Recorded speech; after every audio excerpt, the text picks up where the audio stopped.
Hi, this is Michael Buffer, and welcome to the BoxHard podcast. Hello, everyone. This is Mikey Garcia. Yo, it's your boy, the odd guy himself, Malik King Scott. Hi, I'm Charlie Edwards. This is Fast Eddie Chambers, and you're listening to the BoxHard podcast with my main man, Joey Coastman. Hello everybody and welcome to episode 169 of the BoxHard podcast. I am your host, Joey Coastman. I'm joined by nobody this week. It is just me. I'm on my own. Last week's show, it was like a New Year's Eve kind of theme. We brought you Hassim Rahman. He told a fantastic story about his entire career. And we ended it with a nice little story that I told about Spike O'Sullivan and Spike Sullivan. And I've had some great feedback on that. So thank you all for listening to that last week. The week before that, of course, we had the Christmas special, but this week, we couldn't carry on dragging on these festive celebratory podcasts. It is just a regular kind of week. The only problem is it's going to be a bit different once again. There's not too much boxing to go over. It means it's going to be a pretty short show this week, and there's only one guest, which is the same as last week, but this week's guest is a guy that hasn't hung up the gloves, so there's only a few things to speak about. We spoke to the guy a few months ago, and of course it will be Gerald Washington.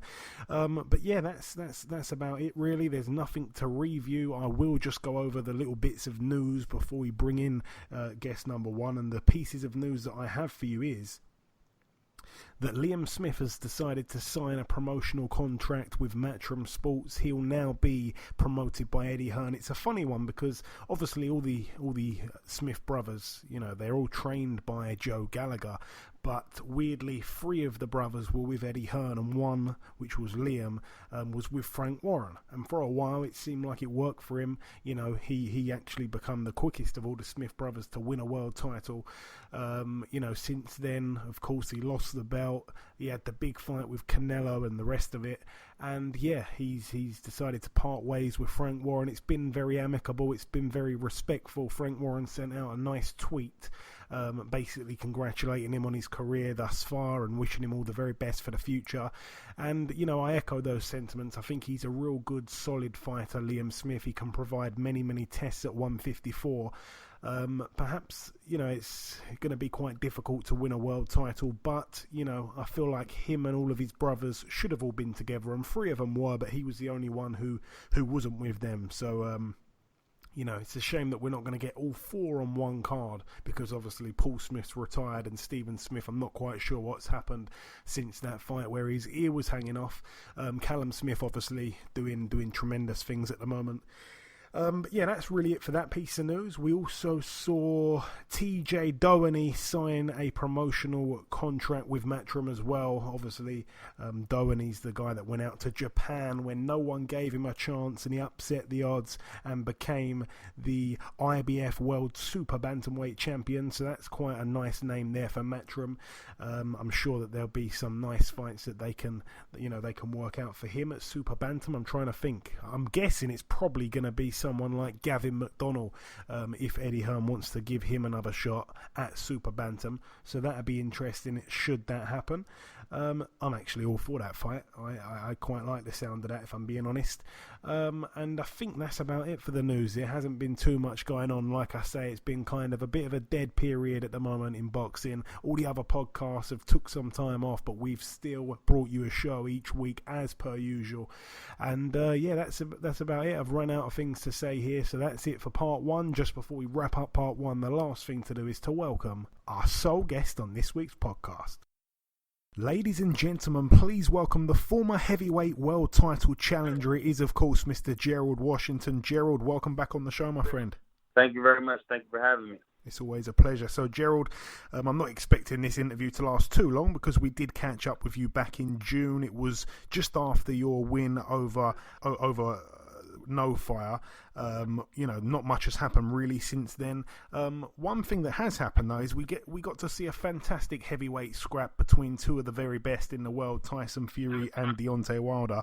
I believe before the fight you predicted a Wilder win. How did you have it scored after the fight, Gerald? It was a very close fight. I said to myself, if Wilder didn't knock him out, then Tyson Fury would win the decision. But I think the two knockdowns that Deontay Wilder got over Tyson Fury gave him enough for the draw. But I think I had Tyson Fury up going into the last round. Okay. And obviously, elsewhere, the other big name in the heavyweight division, probably the biggest name in the heavyweight division, Anthony Joshua.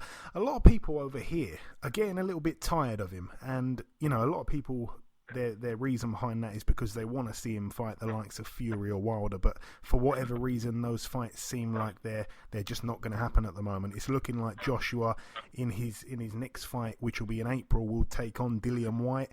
Now, I'm not begrudging Dillian Whyte. I think he's done some brilliant stuff. He deserves a world title shot. You can't blame him. But most boxing fans don't want to see that Dillian Whyte rematch. Do you understand their frustrations as well, Gerald? Yes, I understand, and I give Dillian Whyte all the credit in the world, man. He's working very hard. He has some big wins, and he's worked his way back into position, so he deserves a shot. And you yourself have got another big fight coming up. It's set for the 26th of this month on the undercard of Furman versus Lopez in New York. Now, on that night, you'll take on Adam Kownacki, a Polish fighter by way of Brooklyn. So this is kind of like his hometown pretty much. What do you know about Kownacki, Gerald? I know he comes to fight. I'm kind of in a similar situation that I was when I fought Big Baby Miller. I'm fighting a guy from his hometown in Brooklyn. But I'm looking forward to it this time. I'm well prepared. I went back to the drawing board and I got my stuff together and I'm ready for the challenge. I'm excited for the challenge. And it's fair to say that Kownacki has got some momentum with him right now. I mean, it's quite easy to say that, seeing as he's still undefeated. But, his string of opponents recently have been pretty impressive. The knockout win against Spilka was probably his standout win, but he did go on to knock out Kiladze, and then most recently a decision win over Charles Martin. Did you watch the Charles Martin fight at all? If so, what did you think? Yes, I did. They were going back and forth. I think Charles came on a little later. I think he could have got on him a little sooner and been more effective. But Kownacki, he's a worker. He goes in and he puts in the work. So you have to be prepared to match that and to endure that. I agree with your assessment of that fight 100%. I think he did seem to, maybe even tire Kownacki in the later rounds, and then Charles Martin came on strong. But if he started a bit earlier, it could have been a completely different outcome. Now, in that fight, both men did have their moments. I must say, Gerald, 3 of your last 4 opponents have been 6'6" or taller. Now, Kownacki's only 6'3". That's considered small for a heavyweight these days. Any small heavyweight that you've fought, you've beat pretty easily, aside from that draw against Mansour, which I know that you're convinced you won. But what I'm basically saying is, this is a fight that if you perform to your best, you should win. Kownacki in his last 2 fights has weighed in about 260 or more. If he comes in that heavy against you, I believe it's a big mistake on his part. Yeah, he's the type of fighter that, but he uses that to kind of impose his will and keep putting that weight on you and keep pushing forward, and he keeps coming. You know what I mean? He's making himself, but he is you got different type of fighters. You got guys like Big Baby Miller that can use the weight. You know what I mean? I think he's up somewhere 320 pounds now. Where it's not about, I think it's about the skill. It's more about the skills, what you can do with what you have. You know what I mean? Like you can be 7 foot tall, but if you don't know how to use your reach and all your advantages, it doesn't matter. You know what I mean? So it's just a matter of, he knows how to use his style and he knows how to fight. You know what I mean? We definitely know he brings it, and he's a hard nosed guy and he comes to work. So I got a tall task ahead of me. And you mentioned the similarities between this fight and the Big Baby Miller fight in terms of you're having to go, to Brooklyn to take on a hometown guy. And we mentioned there about Big Baby Miller. His size is just incredible. It's inhumane almost. I mean, the weight that he's exactly. in. Is this a similar style though to that, or do you think Kownacki's slightly different? It's slightly different. He's more in your face. But you know what? I think it's the way that I didn't understand that style at the time. You know what I mean? It wasn't that that Big Baby Miller ever hurt me or anything like that. It was just a matter of me not knowing what to do in that situation. And I went back and I worked on that. You know what I mean? So now, but he is a pressure fighter. He does come forward. He is going to bring it. He's not going to stop coming. Like those similarities are there. You know what I mean? So now it's just a matter of how I handle it this time. And one thing I must say that I believe you've got like a 6-inch reach advantage, which is a fantastic thing to have going into a fight like this. Now, I must ask you, Gerald, you're going to be 37 years of age in April. You did turn to the sport pretty late on, so you're not a typical 36-year-old boxer with loads and loads of miles on the clock. But if you were to come out of this fight without the victory, would it be a very, very tough road for you to come back from that? You know what?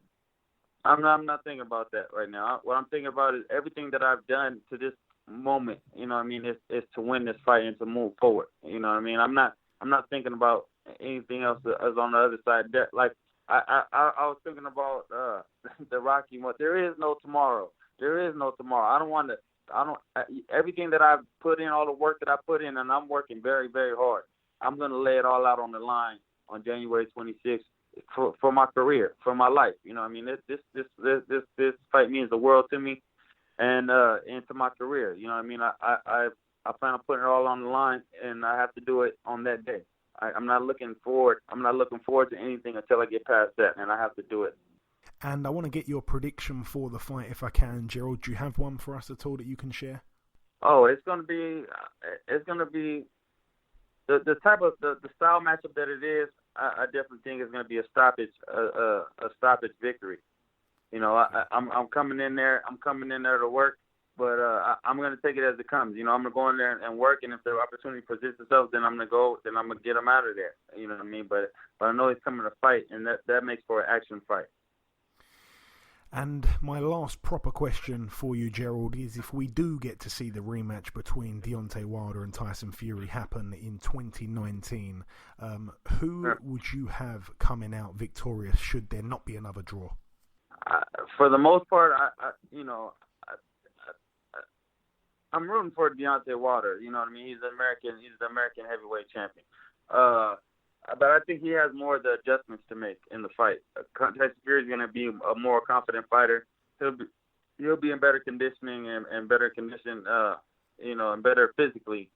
But man, Deontay Wilder has the punch, man, and he landed it 2 times. You know what I mean? That's not an easy task what Tyson Fury did to get up off the canvas like that. That I give him loads of credit for what he did that night. But I don't know, to make it through 24 rounds without getting caught, you know, by the guy that can let it go, Deontay Wilder. That's gonna be a tall task, you know. Like same thing again. If it goes to a decision, Tyson Fury, and if not, you know, Deontay Wilder with the knockout. And finally, Gerald, just before we let you go, have you got any closing words for your UK fans? I know you've got a bunch of them over here that support you. Oh, I'm just looking forward to doing my thing here on January 26th, and then once I move forward and move up in my career, you know, I look forward to coming over across to that side and perhaps fighting some of your guys' champions and some of your guys' fighters. You guys have a bunch of fighters over there, and it's hot right now. I love to come over there and mix it up with those guys as well. Absolutely. Listen, Gerald, I'd like to wish you the very best for the 26th. Thank you for talking to us once again. And like I say, best of luck. We will catch up sometime after the fight, my friend. Okay, thank you very much. Have a good one. Okay, now it's time for part 2 on this week's show. Once again, this will not take too long whatsoever. We're going to discuss now the preview part of the show as per usual. And of course, we did the news earlier on in the show. Let's start with the preview part. Like I say, we're going to start at the Stage Works, which is a venue in Louisiana, USA. This one's going to be shown on Showtime. And if I'm not mistaken, I think it's also on Box Nation tomorrow night. We will see topping the bill Devin Haney. He's actually promoting promoting the show also. He's a friend of the show, 20-0, a real hot prospect. He's in a 10-rounder against a guy called Zolsani Undongani. I could be saying that wrong, but he has a record of 25-0. So somebody's O must go here.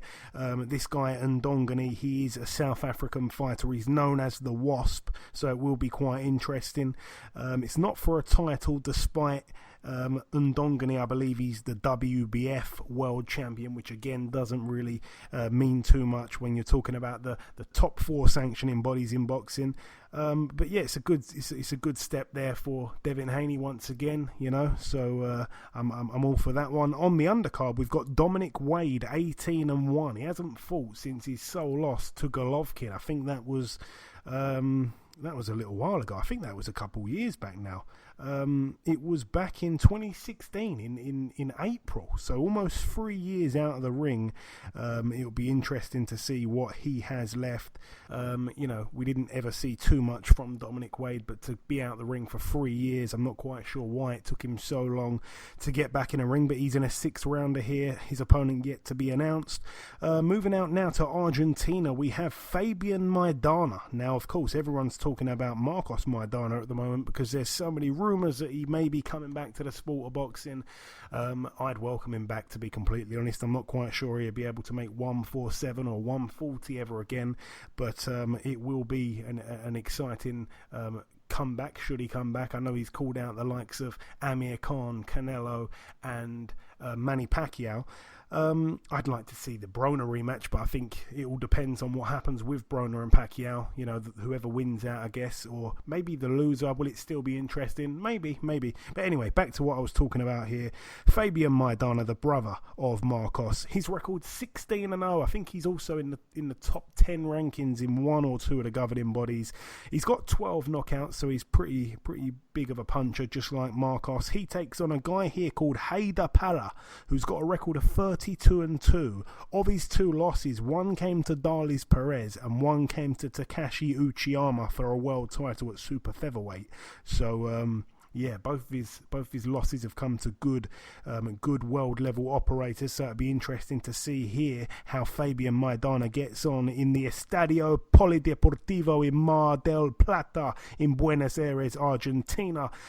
There's also a guy on this bill called Cesar Cuenca who has a record of 48-2. It's another guy who made it to 48-0, and just as he was about to take that gallop and try and match Rocky Marciano's record, he came up short and he took his first loss, and then he took another loss. So he's 48-2. He was 48-0, but anyway, he gets in against Jonathan Eniz, who's 22-11 with 1 draw. That's a 10-rounder there, and like I say, Maidana's fight is a 10-rounder.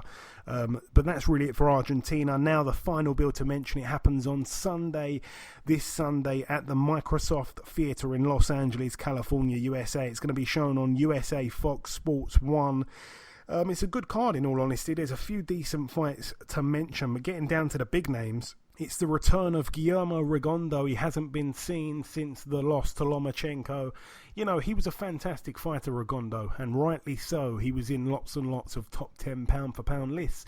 And then we saw him take on Lomachenko. It was a fantastic performance by Lomachenko. But in my eyes, Lomachenko's such a great fighter that losing to him doesn't really mean much. So, you know, even though he lost to him and he didn't look great and he kind of seemed like he quit or whatever you want to say, you know, it doesn't mean that your career's over, and it didn't mean that he's not a great fighter. It doesn't mean that he's not a pound-for-pound fighter, because, you know, Lomachenko seems to be in a league of his own.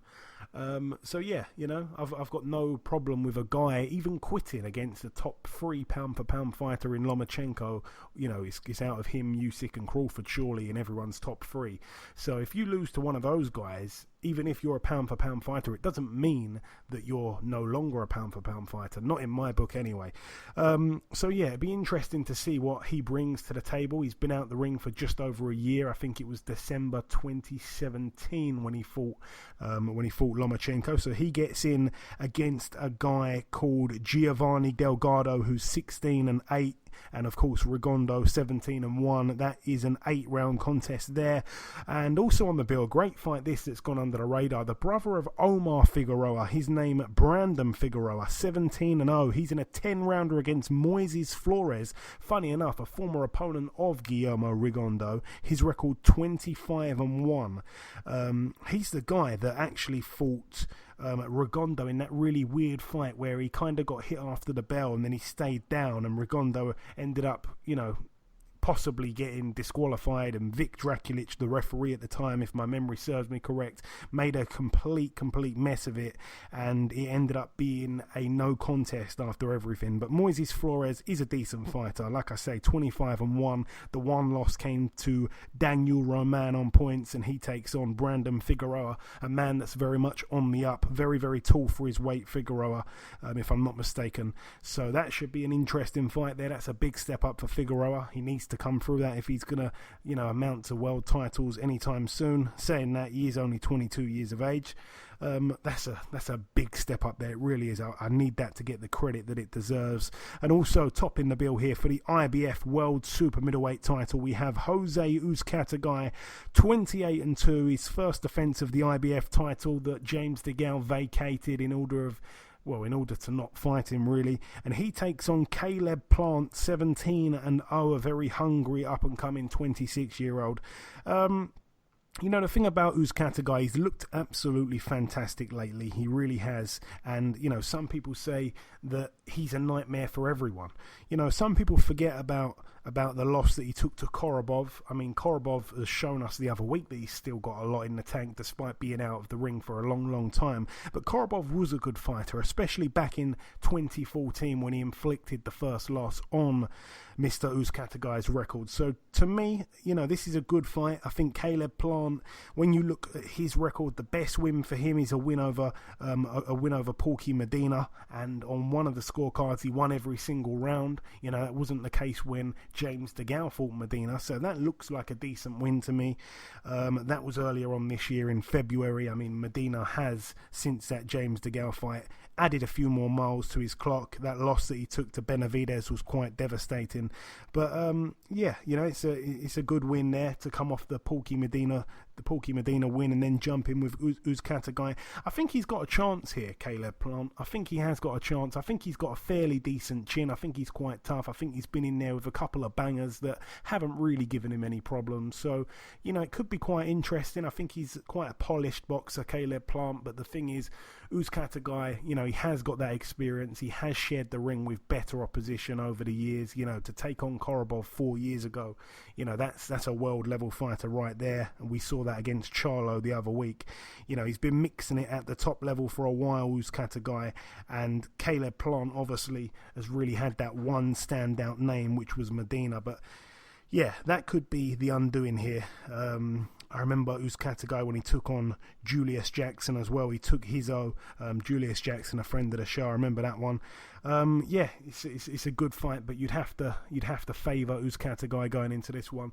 But that is really it for the reviewing and the previewing. Oh no, sorry, there was no reviewing. That is it for the previewing. That is it for the news. There's nothing else to discuss. We brought you the sole guest on this week's podcast. Next week we will be back to normal. There will be 2 guests like usual. And like I say, sorry for everyone that we've brought just one guest to this week. Last week, the show was about an hour and 10 minutes, just like normal. And this week it's been significantly shorter. So if I've upset anyone with that, I apologise. We will be back to normal schedule next week. Until then, thank you very much for being with me. Thank you for keeping me company whilst Ayaz has been away. I mean, he's actually not even in the country right now, and that's no lie. I'm not quite sure of his whereabouts. So pray for Ayaz once again. Thank you all for being with me, and I shall catch you all again next week.